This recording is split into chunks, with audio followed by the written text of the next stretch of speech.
For over 2,000 years, the finest maps in the world featured a colossal landmass that no human eye had ever seen. It was not placed there by discovery, but by a perceived mathematical requirement. The ancient Greeks, led by the influential geographer Ptolemy, believed in a concept of global symmetry. They argued that because the northern hemisphere was heavily weighted by the landmasses of Europe, Asia, and North Africa, the southern hemisphere must contain a continent of equal mass to keep the Earth from literally tipping over as it spun through space. They gave this theoretical weight a name, Terra Australis Incognita, the unknown southern land. For centuries, it remained a continent born not of exploration, but of pure, unchallenged logic. It was a ghost that sat at the bottom of the world, waiting for the reality of the horizon to catch up to the certainty of the classroom. By the mid-16th century, this ghost continent had become a playground for the world's most prestigious cartographers. On the legendary maps of Abraham Ortelius and Gerardus Mercator, Terra Australis was no longer a small theoretical island.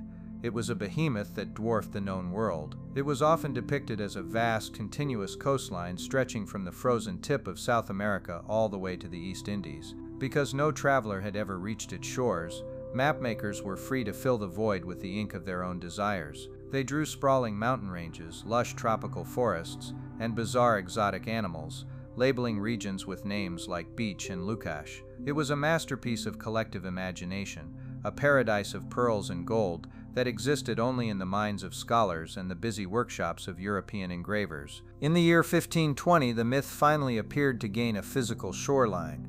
As Ferdinand Magellan navigated the treacherous, narrow strait at the southern tip of the Americas, he looked across the freezing waters and saw the flickering campfires of indigenous people on the land to his south. He named it Tierra del Fuego, the land of fire. But more importantly for the history of geography, he believed he had finally found the edge of the great mystery. Magellan convinced the royal courts of Europe that this land was not merely an island, but the northernmost cape of the great southern continent itself. For the next century, this era was codified into cartographic law. Almost every major map of the era showed South America nearly touching the jagged, inviting edge of a world that didn't exist, effectively closing off the Pacific from the Atlantic in the minds of sailors. As the 17th century progressed, the myth of Terra Australis was forced to retreat in the face of cold, hard maritime data. Dutch explorers, pushing deeper into the Indian Ocean in search of spices and trade routes, began to stumble upon pieces of a new reality. In 1606, Willem Jan Zoon sighted the coast of what we now know as Australia, and decades later, Abel Tasman charted the jagged shorelines of New Zealand and Tasmania. However, the ghost of the southern continent was so deeply rooted in the European psyche that these mariners did not realize they had found a new, smaller continent. Instead, they believed they had merely struck the outermost peninsulas of the massive Terra Australis. They mapped these new coastlines as small, disconnected fragments of the great southern mystery, refusing to believe that the vast, fertile paradise they were looking for, the death blow to the unknown southern land, was finally delivered by the relentless precision of Captain James Cook. In the late 1700s, armed with the most advanced chronometers of the age, Cook was commissioned by the British Admiralty to find the continent once and for all, or prove it was a lie. He did not simply search, he dissected the ocean. During his second voyage, Cook sailed further south than any human in recorded history, crossing the Antarctic Circle 3 times. He zigzagged across the very coordinates where Mercator and Ortelius had drawn lush forests and bustling cities, finding nothing but a gray, desolate expanse of ice and water. By the time Cook returned to England, the golden age of the southern myth was over.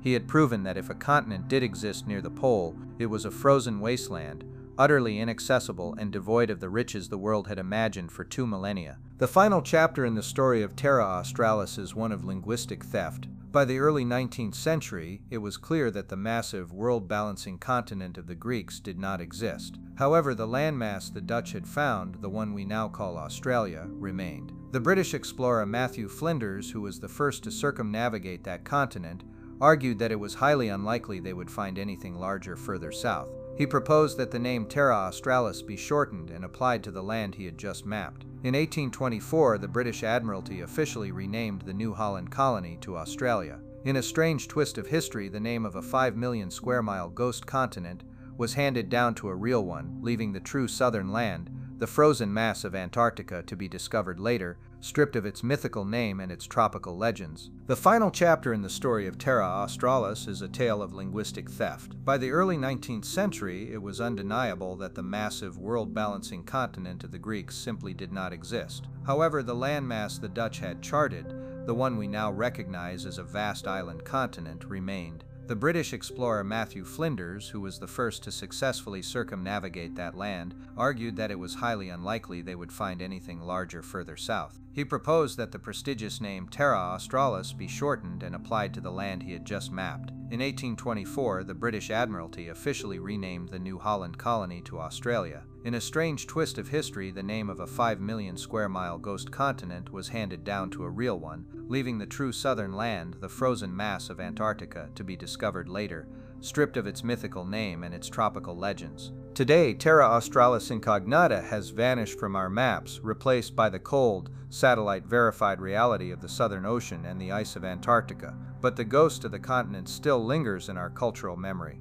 It represents a time when the world was still large enough to contain secrets, when a scholar in a library could imagine an entire world into existence based on nothing more than the need for balance. We look at these old maps not as records of failure, but as monuments to human curiosity. Terra Australis was never truly a place of soil and trees. It was a mirror of our own expectations, a vast blank space where we could project our hopes for paradise. It serves as a reminder that even in an age of total certainty, there is a part of us that still looks at the horizon and hopes to find something that shouldn't be there.